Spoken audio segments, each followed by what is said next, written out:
Welcome to Netsmart Care Threads, a podcast where human services and post-acute leaders across the healthcare continuum come together to discuss industry trends, challenges, and opportunities. Listen as we uncover real stories about how to innovate and improve the quality of care for the communities we serve. Let's get into the show. Thanks everybody for joining today. Really look forward to the conversation with Edo. So Edo is obviously the National Hospice and Palliative Care Organization. It's the nation's oldest and largest nonprofit leadership organization working on behalf of hospice and palliative care providers and professionals. Prior to joining NHPCO, Mr. Banach was a partner in the firm of Gallagher, Elvis, and Jones in Baltimore, Maryland, and he served as the Deputy Director of Medicare Medicaid Coordination Office at the Centers for Medicare and Medicaid Services. Before his leadership role at CMS, he served as Associate General Counsel at the Visiting Nurse Service of New York. Mr. Banach holds a BA from Binghamton University and a JD from the University of Pennsylvania Law School.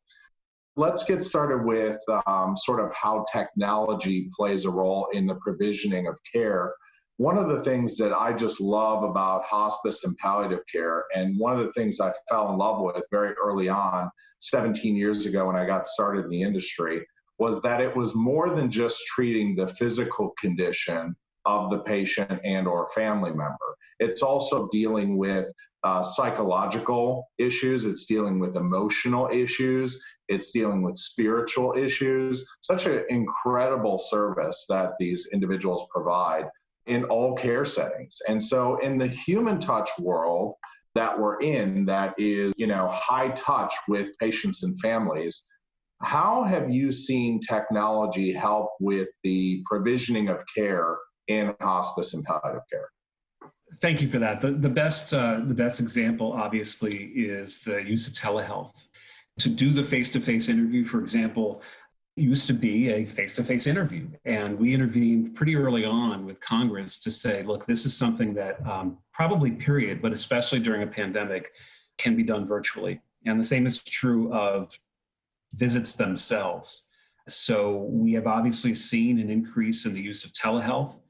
I think the word of caution there, and I think where we want to make sure that we learn from this pandemic and accelerate some of that move, but at the same time, not too far, is we still have a very lonely country, in some places a very isolated country.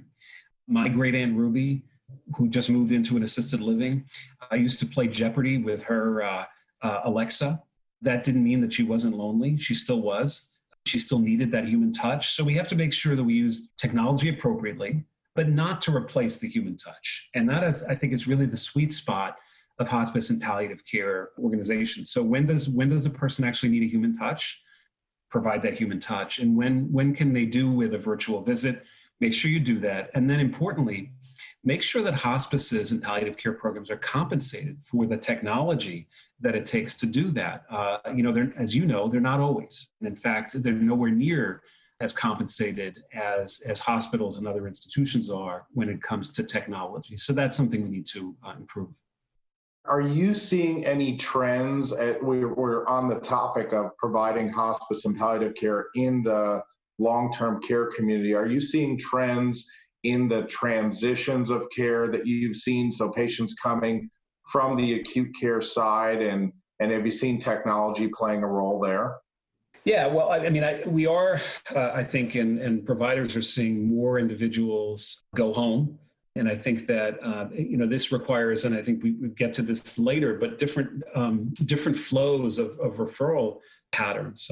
I think that increasingly we are going to have a pre-acute and want to have sort of a pre-acute strategy that doesn't necessarily rely on individuals to decompensate, go into the hospital, go into a subacute, and then become eligible for hospice. It would be much more effective and more humane from a person perspective to provide pre-hospice serious illness care in the community, and then have that individual be eligible for hospice.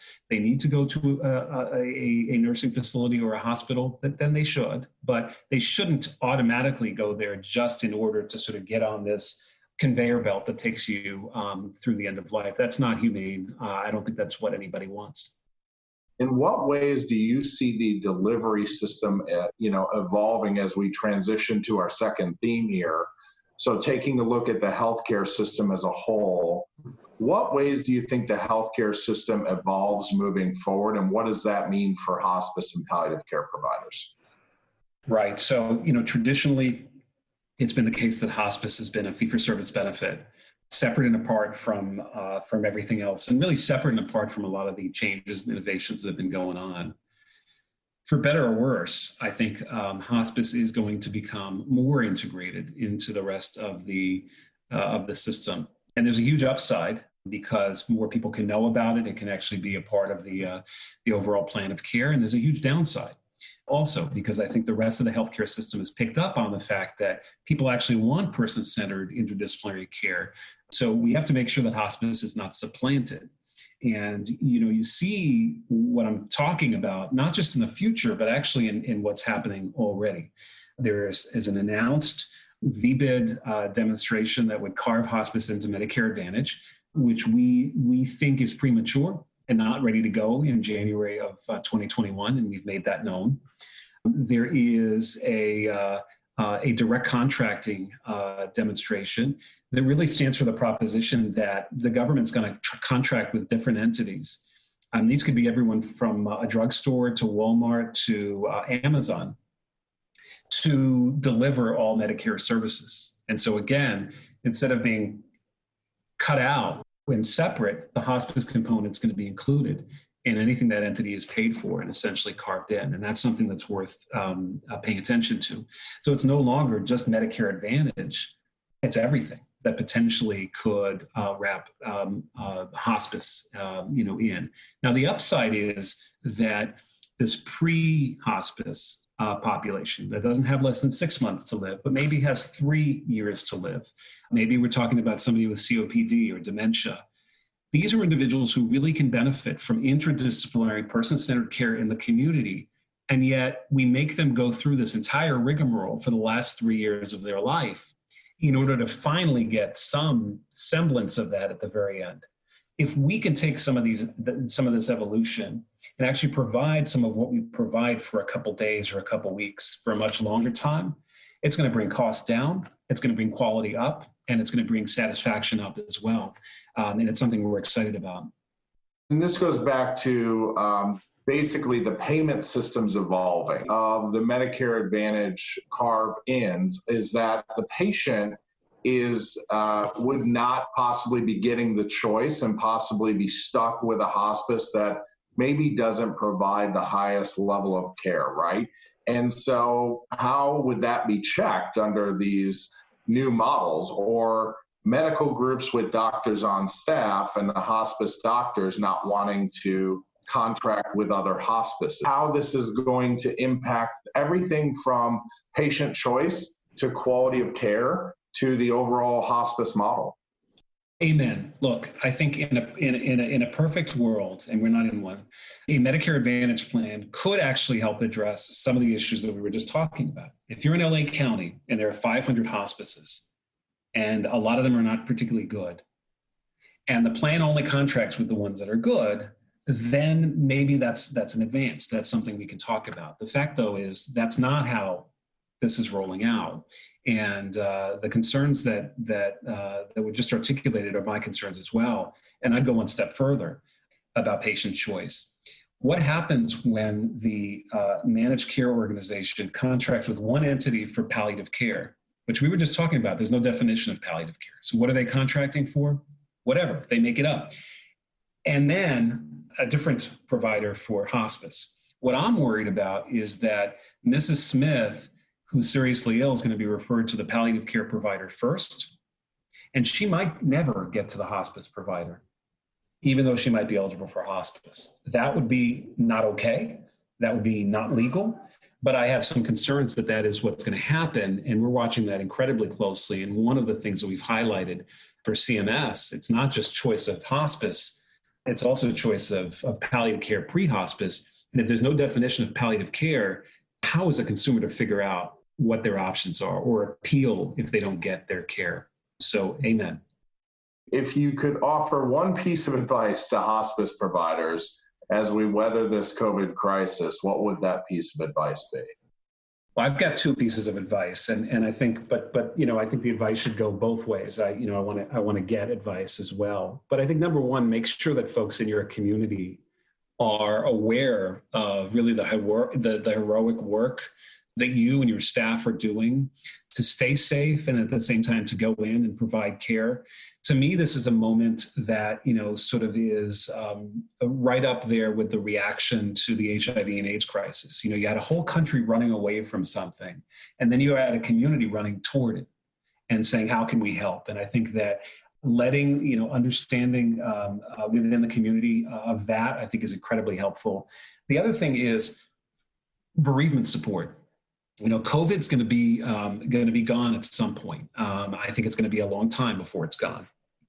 But the latent grief and bereavement that is going to go on throughout our country, it's going to last for a long time. I wasn't there for my father's death, for example. That's something that's going to stay with people. And so the extent to which, and I'm just using that as an example, my father's still alive.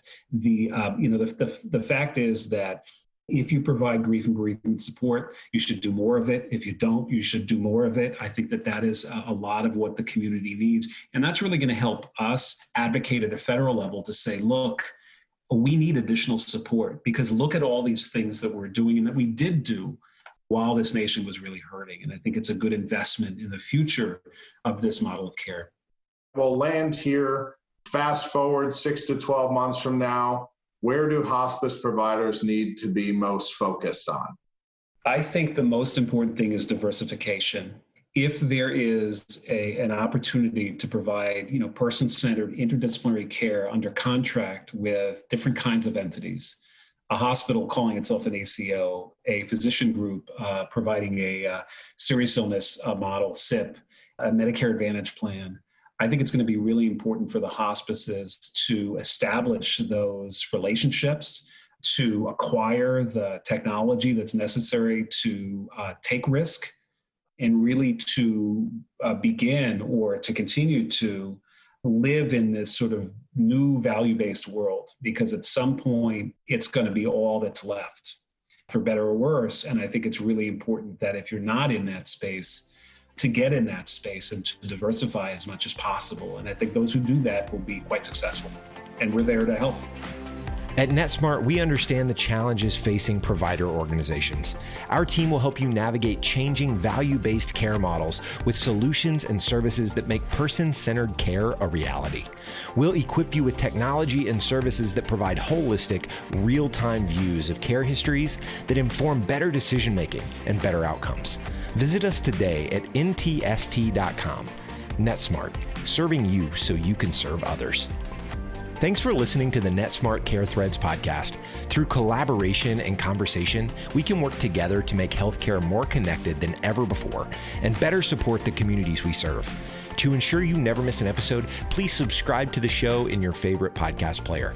If you use Apple Podcasts, we'd love for you to give us a quick rating for the show. Just tap the number of stars that you think the podcast deserves. Until next time.